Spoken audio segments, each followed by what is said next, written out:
All right, now in spiral. Let's cook. Let's cook. All right. We got something interesting to bring to the table. All right. One of the many, I would say, phantoms and duplications. All right, of scripture. Now this is going to show you how damn near every book has been touched. All right. You're not gonna get anything pure. All right. Now I don't quite know what to make of this particular scripture right here. All right, but it's dealing with the captivity of your ancestors. All right, and again we ask the question. All right, um, this is just one of those wow moments. You know what I'm saying? Like wow. All right, the deception runs deep. All right, so we're gonna get into it. I kind of want to set the stage. I'm gonna have to start with the recruiter. All right. Again, this is one of the many deceptions. All right, where pretty much the major deception. All right, dealing with your ancestors' captivity. All right, the children of Israel. All right, were they in captivity 430 30 years? No. 400 years? No. All right. But we do know, all right, that 400 years was a time clock. All right. The Most High gives time clocks, all right, on your captivity. He did it before, all right. And so we're going to set the tone, and then we're going to get into who really enslaved our ancestors. All right, let's rock. 100 or so. So check this out. How long were the Israelites in Egypt? In Exodus 12:40 it says, "Now the length of time the Israelite people lived in Egypt was 430 years." And so because of this, movies like the Ten Commandments will say things like this. That's a hard dance you do, old man. We've been dancing it for 400 years. 400 years we've waited. 400 years in bondage. And today he won't move. After 400 years. All right. And so, as you can see, this is Hollywood. All right. Hollywood is always going to give their version. All right. They're going to trip you up with many different interpretations. All right. Or versions of scripture.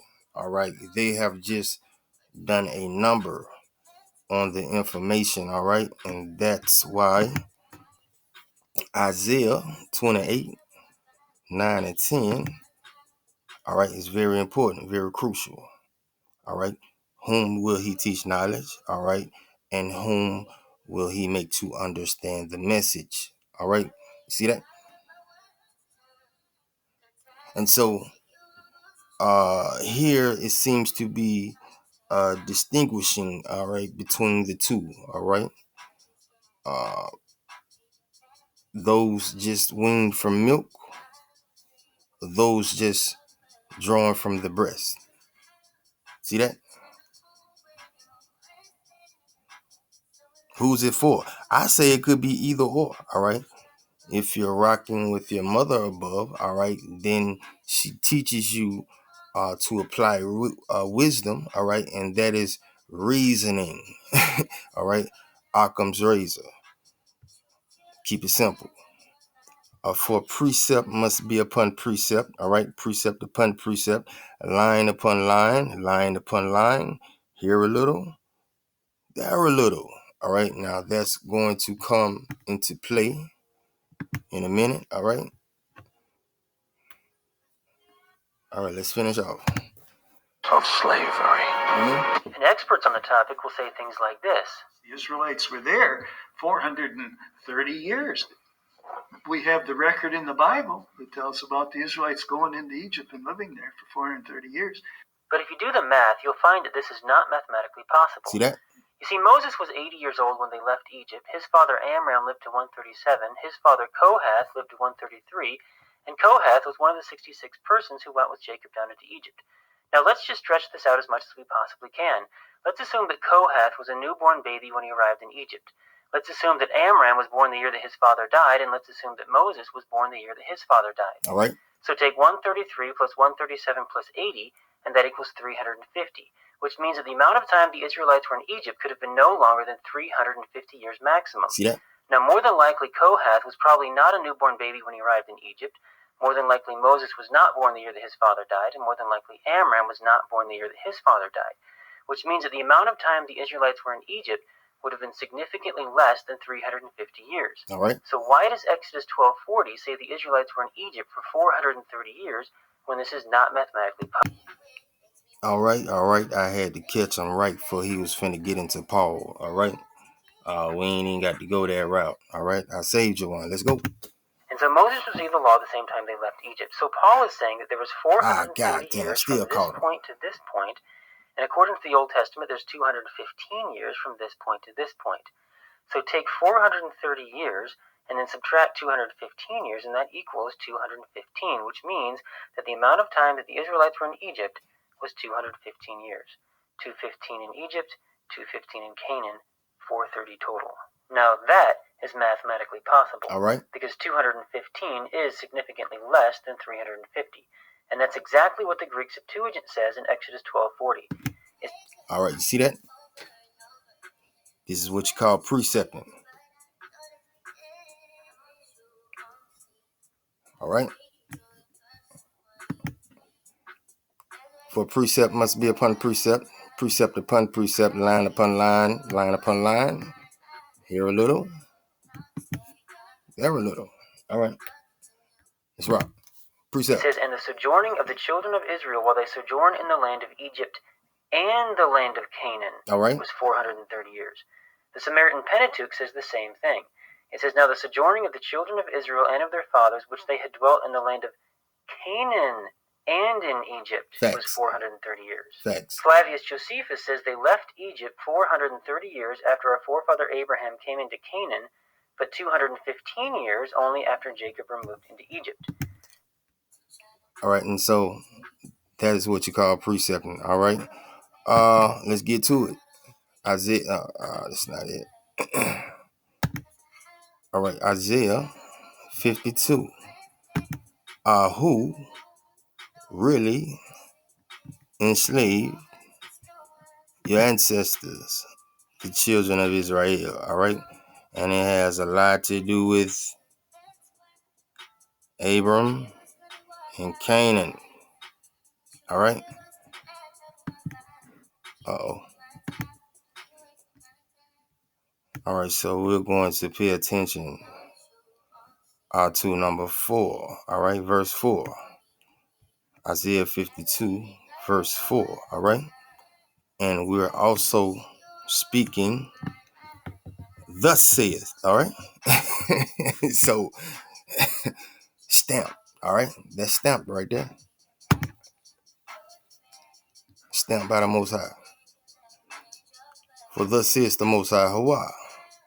My people went down at first into Mizraim. All right. That is Mizraim. To dwell there. All right. Then the Assyrian. All right. The Assyrian oppressed them without cause. And now, therefore, what have I here, says the Most High, that my people are taken away for nothing.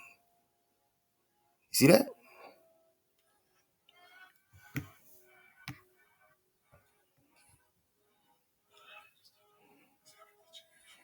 Yeah. And so here, Isaiah is saying that an Assyrian oppressed the children of Israel. Okay, can we precept that? All right. Well, you see Jubilees up there. All right, but first we want to go into Exodus. All right. And look for some clues. All right.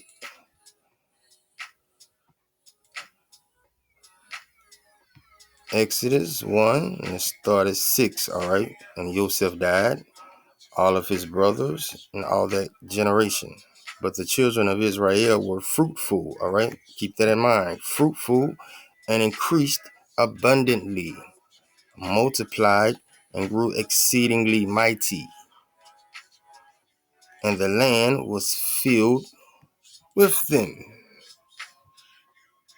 All right, verse 8. Now there arose a what? New king.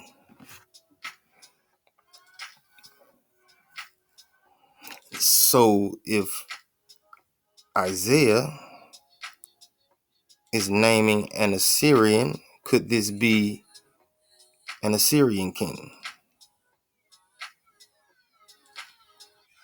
Well, Jubilees has the answer, but notice if you go down here to verse 11, it says, therefore they set taskmasters, Shalaki, over them to afflict them with their burdens. And they built what? For who? Pharaoh.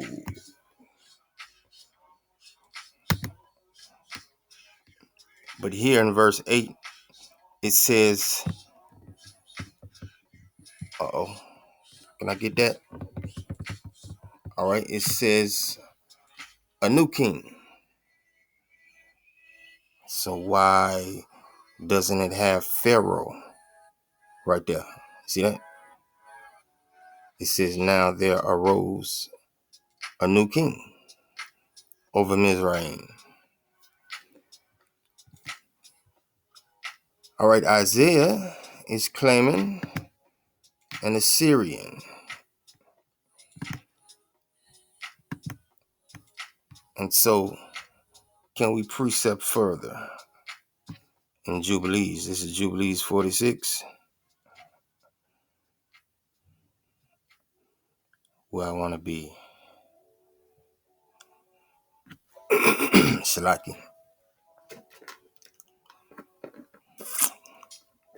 All right, let's start at 3.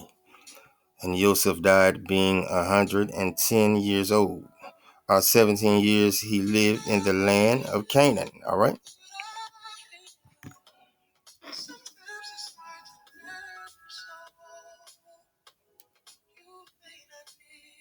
All right, my bad. All right. Canaan plays. All right. And 10 years he was a servant, and 3 years in prison. And 80 years he was under the king ruling all of Mizraim. All right. And so just like the question everybody else asks, all right, Egyptians kept records of everything. So Joseph would have been known. As great as Joseph was.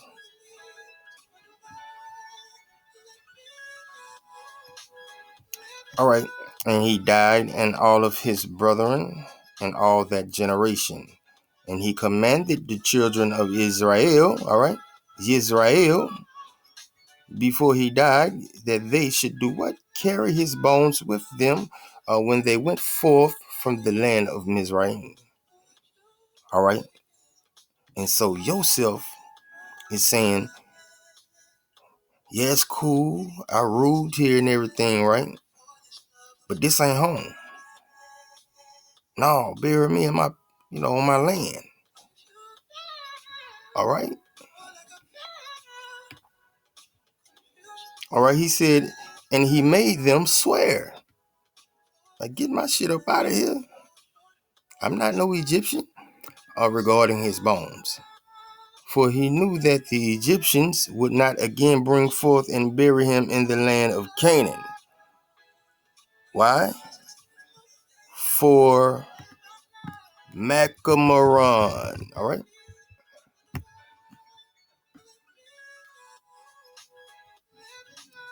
King of Canaan. See that? While dwelling, and it's gonna lay everything out. While dwelling in the land of Assyria. Okay, so this is where,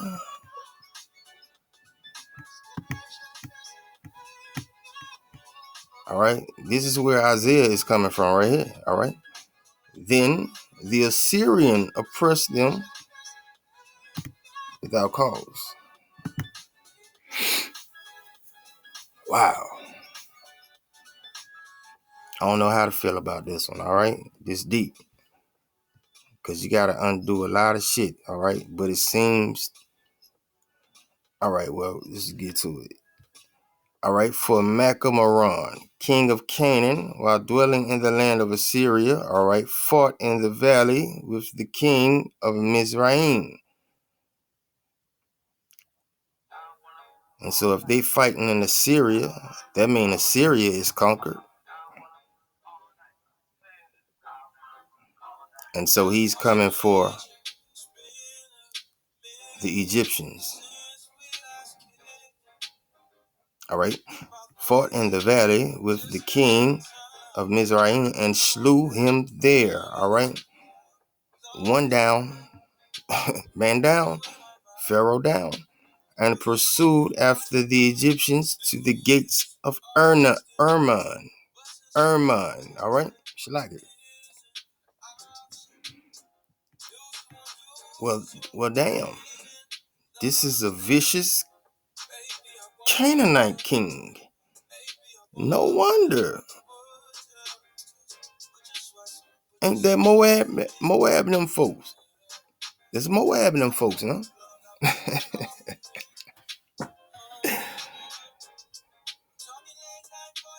All right, but he was not able to enter. For another king, a new king. Now notice that it doesn't say Pharaoh here. A new king had become king of Egypt.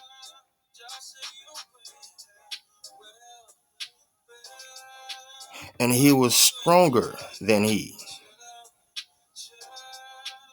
And he returned to the land of Canaan, all right? And the gates of Mizraim were closed. And none went out, and none came into Mizraim. All right? So this Canaanite king then killed one Pharaoh.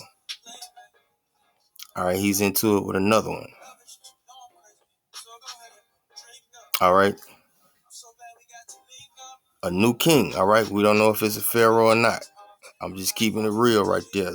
It's question marks, all right, and a lot of this. You know, it's a lot to try to go back over. All right, see if we can look for some more precepts, all right? But this is all I got for now. Actually, this came from Salt of the Earth. Y'all check them out on YouTube. Salt of the Earth. And the gates of Mizraim were closed, and none went out, and none came into Mizraim, all right? And Joseph died in the 46th Jubilee, in the 6th week, in the 2nd year, and they buried him in the land of Mizraim. Okay, so they was not able to get his bones out, because Mizraim is on lockdown. All right, but check this out. It gets deeper. All his brethren died after him. All right, verse 9. And the king of Mizraim went forth to war with the king of Canaan. All right, Canaan's coming back. Why? What is he after? We're about to see. In the 47th Jubilee, in the 2nd week, in the 2nd year. And the children of Israel brought forth all the bones of the children of Yaquab, save the bones of Joseph. All right. And they buried them in the field, in the double cave, in the mountain. Verse 10. And the most of them returned to Mizraim. Okay, so I guess they was able to make it out. But a few of them remained in the mountains of Hebron. And Amram, your father, remained with them. But check this out.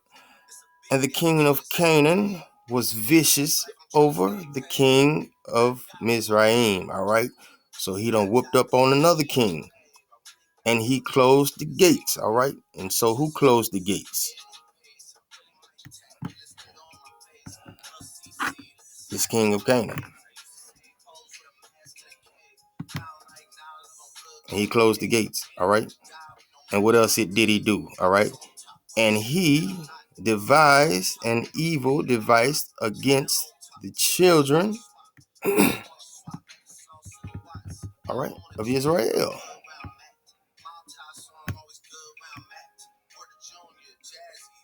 afflicting them, all right?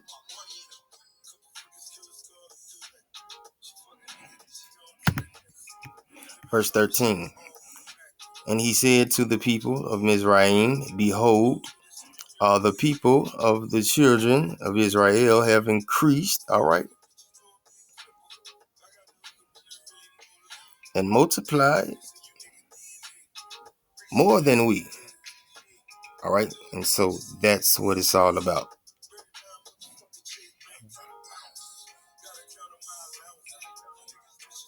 Come, let us deal wisely with them before they become too many, and let us afflict them with slavery before war come upon us, and before they too fight against us. All right. Else they will join themselves unto our enemies and get them up out of the out of our land. You see that? Why? For their hearts and faces are towards the land of Canaan. All right. Goes on to say they set up taskmasters. All right. And so this king of Canaan is ruling Egypt. All right. He done took it over.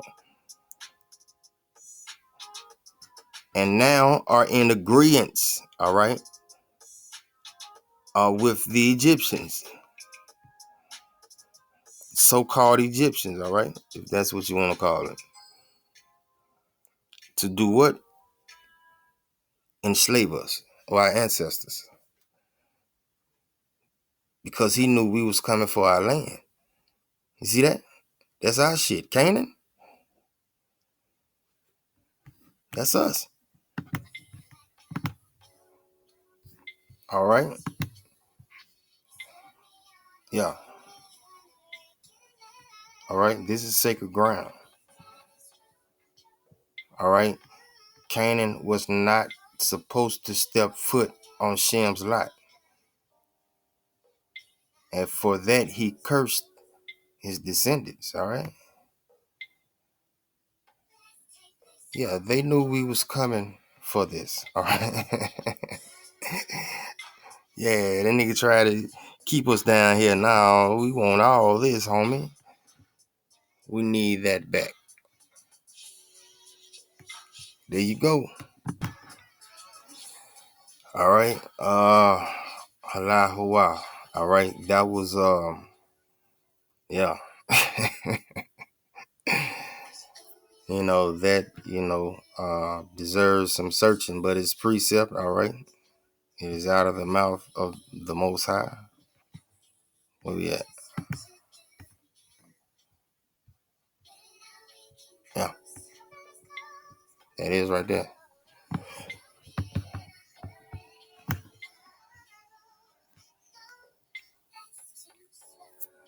All right. Nine spiral. All right, I'm just bringing it to you. All right, again, I don't want to take credit for this. This is the thorough work from Salt of the Earth. Y'all check them out on YouTube. All right, some good ox and aquas over there. All right, Nine spiral signing out. Wow.